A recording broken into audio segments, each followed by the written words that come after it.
जय हिंद साथियों, कैसे हैं आप लोग। आई होप कप लगे होंगे आपकी जो स्टडी चलेगी बहुत ही बेहतरीन चलेगी। तो आज के क्लास में बात करने वाले हैं क्लास 12th की बायोलॉजी को तमाम क्वेश्चन जो आपके एग्जाम में 100% टकराने वाला है। तो आप लोग अच्छे तरीका से एक एक क्वेश्चन को देखिएगा, क्योंकि जितना प्रश्न आपके एग्जाम में लाए हैं आपके एग्जाम के पॉइंट ऑफ व्यू से काफ़ी ज़्यादा बेहतरीन क्वेश्चन लाए हैं, ठीक है ना। तो सारे बच्चे देखेंगे, जो बच्चे का बायोलॉजी एक्स्ट्रा में है और जो बच्चे का बायोलॉजी मेन में है, दोनों बच्चे अवेलेबल सारे क्वेश्चन को देखेंगे, ठीक है ना। तो चलिए बिना टाइम को क्वेश्चन की तरफ बढ़ते हैं। इससे पहले क्लास को लाइक नहीं किया तो क्लास को लाइक कर लेंगे, साथ में चैनल को भी सब्सक्राइब कर लेंगे और एक एक क्वेश्चन को जो है बारीकी तरीका से देखने का कोशिश कीजिएगा, ठीक है ना।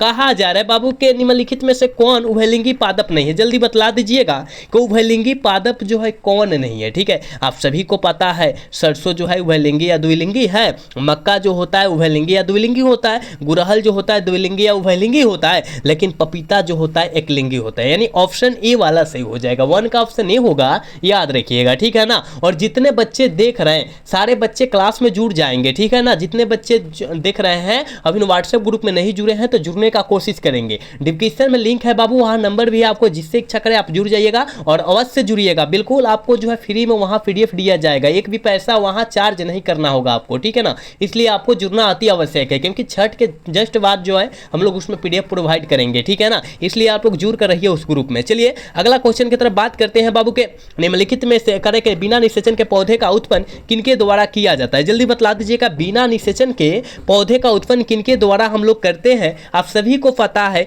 ये जो किया जाता है वो कायिक प्रवर्धन के द्वारा किया जाता है। 1 का 2 का ऑप्शन सी हो जाएगा, याद रखिएगा। 2 का ऑप्शन बाबू सी होगा, याद रखिएगा, ठीक है। हम जितना क्वेश्चन आपके बीच करा रहे हैं आप लोग अच्छे तरीका से देखिएगा, ठीक है ना। चलिए नेक्स्ट क्वेश्चन 3 नंबर क्वेश्चन में कहा जा रहा है, ये कहा जा रहा है कि ये परिवर्तन जो लार्वा को अयस्क में परिवर्तित कर देता है उसे कहते हैं, उसे हम लोग क्या कहते हैं, उसे हम लोग बाबू उसे हम लोग क्यांतर कहते हैं। क्या कहते हैं, क्यांतर कहते हैं। बिल्कुल ऑप्शन सी हो जाएगा, ठीक है ना। ऑप्शन सी हो जाएगा, याद रखिएगा। 3 का ऑप्शन सी हो जाएगा, याद रखिएगा, ठीक है। चलिए अगला क्वेश्चन यानी 4 नंबर क्वेश्चन में कहा जा रहा है ना, निम्नलिखित में से किसमें बाह्य निषेचन होता है, जल्दी बतलाइएगा बाबू, इसका आंसर क्या होने वाला है, ठीक है। बाह्य निषेचन जो होता है वो किसमें होता है, आप सभी को पता है कि मेढक में जो होता है बाह्य निषेचन होता है, ठीक है ना। याद रखिएगा मनुष्य में जो होता है आंतरिक निषेचन होता है, याद रखिएगा। बहुत इंपॉर्टेंट क्वेश्चन बतला रहा हूं कि मनुष्य में कौन सा निषेचन होता है, तो आप कहिएगा बाबू आंतरिक निषेचन, ठीक है, याद रखिएगा। चलिए नेक्स्ट क्वेश्चन 5 नंबर क्वेश्चन में कहा जा रहा है कि मनुष्य के गुणसूत्रों की संख्या जो होती है वो कितनी होती है, ठीक है। आप सभी को पता है बाबू कि 23 होता है। कितना होता है, 23 होता है। ऑप्शन बी हो जाएगा, 5 का ऑप्शन बी होगा, याद रखिएगा, ठीक है ना। नेक्स्ट क्वेश्चन की तरफ बात करते हैं और 6 नंबर का आंसर जल्दी बतलाइएगा। आपके एग्जाम के पॉइंट ऑफ व्यू से काफी ज्यादा बेहतरीन क्वेश्चन है। कहा जा रहा है मुकुलन द्वारा जनन किसमें होता है, जल्दी बतलाइएगा। मुकुलन द्वारा जनन जो होता है बाबू वो किसमें होता है, जल्दी बतलाने का कोशिश कीजिएगा आप लोग, ठीक है। आप कहिएगा कि सर मुकुलन द्वारा जो जनन होता है वो ईस्ट में होता है। बिल्कुल ऑप्शन ए होने वाला है, याद रखिएगा। 6 का ऑप्शन जो बबुआ ए टिक कर रहा है बिल्कुल सही होगा, याद रखिएगा, ठीक है। चलिए नेक्स्ट क्वेश्चन की तरफ बात करते हैं कि कहा जा रहा है 7 नंबर क्वेश्चन में कहा जा रहा है कि इनमें से कौन सा फल कुट फल है, इनमें से कौन सा फल जो होता है कुट फल का उदाहरण है, आप कहिएगा बाबू सेब। क्या सेब जो होता है कुट फल का उदाहरण होता है, ऑप्शन क्या हो जाएगा, डी हो जाएगा। 7 का ऑप्शन डी होगा, याद रखिएगा। 8 नंबर क्वेश्चन में कहा जा रहा है भ्रूण कोश की सेंट्रल कोशिकाएं है, जल्दी बतला दीजिएगा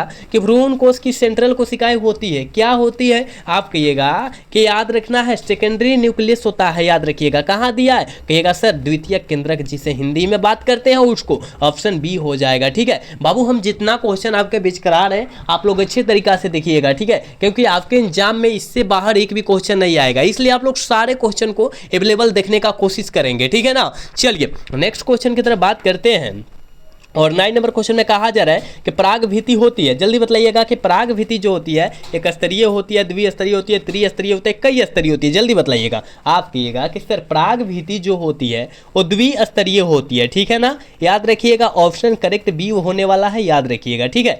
चलिए नेक्स्ट क्वेश्चन का आंसर जल्दी बतलाइएगा। कहा जा रहा है इनमें किसने सिद्ध किया कि कोशिका टोपिपोटेंट होती है, किसने सिद्ध किया था, आप सभी को पता है बाबू कि वो जो है ST वार्ड साहब के द्वारा किया गया था। बिल्कुल ऑप्शन डी होने वाला है। 10 का ऑप्शन डी हो जाएगा, याद रखिएगा। 10 का ऑप्शन क्या होगा? डी होगा, ठीक है ना। चलिए 11 नंबर क्वेश्चन में कहा जा रहा है बाबू कि गेहूं में परागण किनके द्वारा होता है? जल्दी बताइएगा कि गेहूं में परागण जो होता है वो किनके द्वारा होता है। ठीक, आप कहिएगा सर गेहूं में परागण हम जानते हैं हवा के द्वारा। कहेगा हवा नहीं दिया है सर, तो अरे भाई वायु को हम लोग क्या बोलते हैं? हवा ना बोलते हैं। हाँ वही तो मारिए ना, ऑप्शन ए वाला सही कीजिए। याद रखिएगा 11 का ऑप्शन होगा बाबू, याद रखिएगा। चलिए 12 नंबर क्वेश्चन में कहा जा रहा है ना, एक प्रारूपी आवृत्ति बीजी भ्रूण कोष प्राय है। जल्दी बताइएगा प्राय क्या होता है? आप कहिएगा सर 7 कोशिकीय होता है। और आपके एग्जाम में कई बार यह क्वेश्चन आया हुआ है, आप इसको अच्छे तरीका से याद रखेंगे, ठीक है ना। इसको अच्छे तरीका से आप याद रखेंगे, ठीक। चलिए नेक्स्ट क्वेश्चन 13 नंबर क्वेश्चन में कहा जा रहा है बाबू के निम्नलिखित में से कौन भारी मात्रा में प्रोजेस्टेरोन स्रावित करता है? प्रोजेस्टेरोन हार्मोन को जो है स्रावित करता है, कौन हार्मोन है? जल्दी बताइएगा। आप कहिएगा सर हमको पता है, वो जो है पीठ पिंड जिसे कहते हैं। क्या कहते हैं? पीठ पिंड। वो जो होता है कॉपर्स ल्यूटियम, इंग्लिश उसका होता है, ठीक है ना। इंग्लिश में हम लोग बात करें तो कॉपर्स ल्यूटियम होता है, कहीं कहीं हिंदी में भी लिख देता है, आप इसको ध्यान में रखेंगे, ठीक है। चलिए नेक्स्ट क्वेश्चन 14 नंबर क्वेश्चन में कहा जा रहा है कि कोशिकीय अवस्था में भ्रूण क्या कहलाता है? जल्दी इसका आंसर टिक आउट कीजिएगा, काफी ज्यादा इंपॉर्टेंट क्वेश्चन है यह प्रश्न, ठीक है ना। आप इसको याद रखिएगा, ठीक है, कि कोशिकीय अवस्था में भ्रूण क्या कहलाता है? मरुल्ला कहलाता है। क्या कहलाता है? मरुल्ला। बिल्कुल ऑप्शन बी होने वाला है। 14 का ऑप्शन बी होगा, याद रखिएगा। 15 नंबर क्वेश्चन में कहा जा रहा है सटोलीय कोशिकाएं सहायक है। जल्दी बताइएगा सटोलीय कोशिकाएं सहायक है, किसका सहायक होता है? आप कहिएगा सर शुक्राणुओं में जो होता है, परिपक्व में जो होता है, यह सहायक होता है। बिल्कुल ऑप्शन सी हो जाएगा। 15 का ऑप्शन करेक्ट सी होगा, याद रखिएगा ना। चलिए अगला क्वेश्चन 16 नंबर क्वेश्चन में कहा जा रहा है जिबरेलिन क्या है? और हम लोग 10 क्लास से ही पढ़ते आ रहे बाबू कि जिबरेलिन एक प्रकार का हार्मोन है। क्या है? हार्मोन है, यानी ऑप्शन ए होने वाला है। 16 का ऑप्शन ए हो जाएगा, याद रखिएगा, ठीक है ना। चलिए 17 नंबर यानी 17 नंबर क्वेश्चन में कहा जा रहा है कि स्त्रियों में रजोनिवृत्ति की उम्र कितनी होती है? जल्दी बताइएगा। स्त्रियों में रजोनिवृत्ति की उम्र जो होती है बाबू, वो याद रखिएगा 50 वर्ष की होती है। कितना? 50 वर्ष की होती है, याद रखिएगा। ऑप्शन सी हो जाएगा। 17 का ऑप्शन सी जो बउआ टिक कर रहा है बिल्कुल सही होगा, याद रखिएगा, ठीक है। और जितने बच्चे अभी तक क्लास को देख रहे हैं और क्लास को लाइक नहीं किए, सारे बच्चे से रिक्वेस्ट है कि बाबू आप लोग क्लास को लाइक कर लीजिए, क्योंकि आप सभी के लिए हम लोग काफी ज्यादा मेहनत करते हैं, लेकिन आप लोग जो है क्लास को लाइक नहीं करते हैं। तो सारे बाबू से रिक्वेस्ट है कि क्लास को आप लोग लाइक कर लीजिए, ठीक है ना, क्योंकि आप सभी के लिए काफी ज्यादा बेहतरीन हम लोग मेहनत करते हैं, ठीक है ना। चलिए अगला क्वेश्चन 18 नंबर क्वेश्चन में कहा जा रहा है जननांग मर्सा किनके द्वारा फैलने वाला एसटीडी रोग है? जल्दी बताइएगा। जननांग मर्सा काफी ज्यादा बेहतरीन क्वेश्चन आपके एग्जाम 2021 में भी आया है और 2023 में भी यह क्वेश्चन आया हुआ है, आप इसको अच्छे तरीका से याद रखेंगे। जननांग मर्सा जो होता है फैलने वाला एसटीडी रोग होता है ना, वो पोपिलुमा विषाणु के द्वारा फैलने वाला रोग होता है। ऑप्शन सी वाला सही हो जाएगा। 18 का ऑप्शन जो बउआ सी टिक कराए बिल्कुल सही हो जाएगा, ठीक है। चलिए नेक्स्ट नंबर क्वेश्चन में कहा जा रहा है मादा में मुखीय गर्भ निरोधक किससे रोकती है? किससे रोकती है? जल्दी बताइएगा। आप कहिएगा सर अंडो उत्सर्ज को रोकती है। क्या? अंडो उत्सर्ग को रोक देती है। बिल्कुल करेक्ट ऑप्शन ए हो जाएगा। अनिश का ऑप्शन ए होगा, याद रखिएगा, ठीक है। अनिश का ऑप्शन ए होगा, याद रखने का कोशिश कीजिएगा। 20 नंबर क्वेश्चन में कहा जा रहा है बबुआ, कहा जा रहा है ना प्रथम मानव जनसंख्या का विस्फोट का कारण हुआ था। बहुत इंपॉर्टेंट क्वेश्चन है आपके एग्जाम 2020 की बात करें, 2021 की बात करें, 2024 की बात करें, उनमें तो आया हुआ है। आंख मूंद कर यह प्रश्न आया हुआ है। हाँ 23 में भी आया हुआ है, जाकर देखिए 23 में भी आया हुआ है। अगर आपके भाई बहन इस सन में परीक्षा दिए हैं 2020, 21, 23, 24 में दिया है ना, तो आप उठाकर पेपर देखिएगा, उसमें अवेलेबल यह क्वेश्चन दिख जाएगा, आपको दिखाई दे देगा कि हाँ भाई अवेलेबल पूछल गए हैं, ठीक है। तो आप इसको याद रखिएगा जितना क्वेश्चन मैं करा रहा हूँ, ठीक है ना। तो यह जो है कृषि का जो है ना, इस पर जनसंख्या विस्फोट हो चुका था, ठीक है, यानी ऑप्शन ए वाला सही हो जाएगा, ठीक है ना। 20 का करेक्ट ऑप्शन ए होगा, याद रखिएगा, ठीक। चलिए 21 नंबर क्वेश्चन में कहा जा रहा है मानव जनसंख्या वृद्धि क्या थी? जल्दी बताइएगा इसका आंसर क्या होने वाला है। 21 का ऑप्शन जो हो जाएगा बाबू, 21 का ऑप्शन जो हो जाएगा, याद रखिएगा डी हो जाएगा। इनमें से कोई नहीं, ठीक है ना, इनमें से कोई नहीं, क्योंकि जनसंख्या वृद्धि दर में याद रखिएगा बहुत जो होता है हम लोग का दिकदारी से रहना पड़ता है, ठीक है ना, इसलिए नॉन ऑफ दीज हो जाएगा। इनमें से कोई नहीं होगा, याद रखिएगा, क्योंकि स्थिर तो बिल्कुल नहीं रहेगा, जनसंख्या में स्थिर रहेगा बिल्कुल नहीं रहेगा, और जो है या लंग मतलब लंग भी नहीं रहेगा, बिल्कुल नहीं रहेगा, ये सब गलत है, ठीक है ना। चलिए जल्दी बतला दीजिए 22 का ऑप्शन क्या होने वाला है बाबू, ठीक है। कहा जा रहा है मेंडल ने कितने लक्षणों का अध्ययन किया था? ये तो सारे बच्चे को पता है कि 7 लक्षणों का अध्ययन किया गया था। किसके द्वारा? मेंडल साहब के द्वारा किया गया था, ठीक है। चलिए अगला क्वेश्चन 23 नंबर क्वेश्चन में कहा जा रहा है कहा जा रहा है ना, पृथक्करण के सिद्धांत को और क्या कहते हैं हम लोग बतला दीजिए ना, बतला दीजिए ना। 2023वां में तो आया हुआ है, ये 2023वां में आया हुआ है। तो पृथक्करण के सिद्धांत को युग्मकों की शुद्धता का नियम कहते हैं। बिल्कुल ऑप्शन सी हो जाएगा, याद रखिएगा 23 का करेक्ट ऑप्शन सी होगा, याद रखिएगा, ठीक है। चलिए 24 नंबर क्वेश्चन में कहा जा रहा है मेंडल का द्वितीय नियम है। जल्दी बतलाइएगा बाबू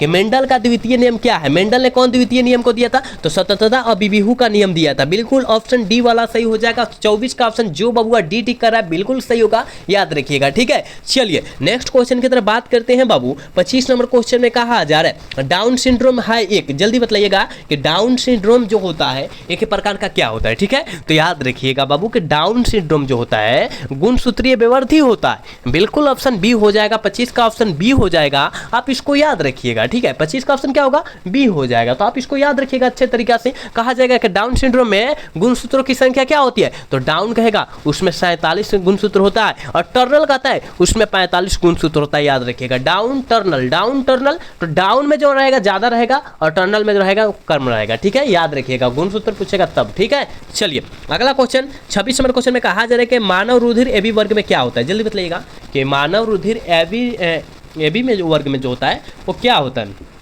आप सभी को पता है कि एंटीबॉडीज की अनुपस्थिति उसमें होता है, यानी ऑप्शन बी वाला करेक्ट हो जाएगा। 26 का ऑप्शन बी होगा, याद रखिएगा। चलिए नेक्स्ट क्वेश्चन 27 नंबर क्वेश्चन जो है आपके एग्जाम से बहुत ज़्यादा रिलेटेड है और अब की बार बहुत ज़्यादा संभावना व्यक्त कर रहा है कि आएगा तो आएगा, ठीक है। कहा जा रहा है कि मनुष्य में क्या, पुरुष की बात किया जा रहा है। पुरुष में गुणसूत्र की संख्या क्या होती है। देखिए पुरुष में जो होता है 44 प्लस XY होता है बाबू, ठीक है, पुरुष में। और महिला में जो होता है 44 प्लस XX होता है, ठीक है। तो याद रखिएगा यहाँ पुरुष की बात किया गया यानी लड़का की बात किया गया, तो इसमें हम लोग मारेंगे 44 प्लस XY, ठीक है। ऑप्शन बी हो जाएगा। 27 का ऑप्शन जो बबुआ बी टिक कर रहा है बिल्कुल सही होगा, याद रखिएगा, ठीक है ना। और जितने बच्चे क्लास को लाइक नहीं करें, सारे बच्चे से रिक्वेस्ट है कि आप लोग क्लास को लाइक कर लीजिए, ठीक है ना। और साथ में चैनल को भी सब्सक्राइब करेंगे, और अभी तक व्हाट्सएप ग्रुप पे नहीं जुड़े हैं तो जुड़ने का भी कोशिश करेंगे सारे बच्चे, ठीक है। चलिए अगला क्वेश्चन 28 नंबर क्वेश्चन में कहा जा रहा है कि यूरेसिल किससे संबंधित है। जल्दी बताइएगा कि यूरेसिल जो होता है वो किससे संबंधित होता है बाबू, जल्दी बतलाने का कोशिश कीजिएगा। कहिएगा सर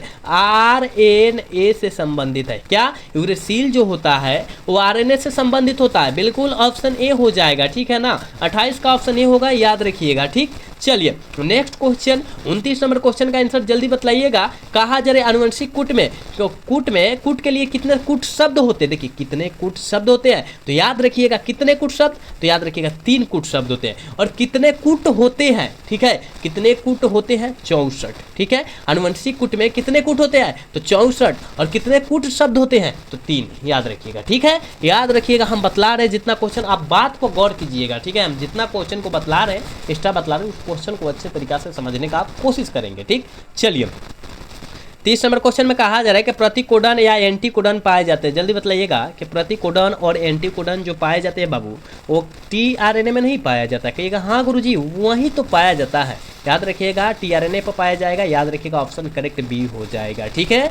चलिए नेक्स्ट क्वेश्चन 31 नंबर क्वेश्चन का आंसर जल्दी बतलाने का कोशिश करेंगे आप लोग, ठीक है। क्या होने वाला है कि डीएनए इनमें से किसका आनुवंशिक पदार्थ है। डीएनए इनमें से किसका आनुवंशिक पदार्थ होता है, आप कहिएगा बैक्टीरियोफेज का होता है। किसका होता है बाबू, बैक्टीरियोफेज का होता है, याद रखिएगा करेक्ट ऑप्शन बी होने वाला है। 31 का ऑप्शन बी होगा, याद रखिएगा, ठीक है। चलिए नेक्स्ट क्वेश्चन 32 नंबर क्वेश्चन में कहा जा रहा है आरएनए से जो डीएनए बनता है उसे क्या कहते हैं। आरएनए से जो डीएनए बनता है बाबू उसे हम लोग क्या कहेंगे, आप सभी को पता है, उसे cDNA कहते हैं बाबू। क्या कहते हैं, cDNA कहते हैं, याद रखिएगा ऑप्शन डी हो जाएगा। 32 का ऑप्शन डी होगा, याद रखिएगा, ठीक है ना। चलिए नेक्स्ट क्वेश्चन की तरफ बात करेंगे और 33 नंबर क्वेश्चन में कहा जा रहा है कि सैटेलाइट डीएनए निम्नलिखित में से किसका उपयोगी साधन है। किसका उपयोगी साधन है, ठीक है, सैटेलाइट डीएनए। आप कहिएगा सर विधि विज्ञान का। क्या, विधि विज्ञान का फोरोसिस जिसे कहते हैं, फोरोसिस है ना, विज्ञान कहते हैं, साइंस कहते हैं, याद रखिएगा इंग्लिश में। ऑप्शन बी वाला करेक्ट हो जाएगा। 33 का ऑप्शन जो बबुआ बी टिक करा बिल्कुल सही होगा, याद रखिएगा।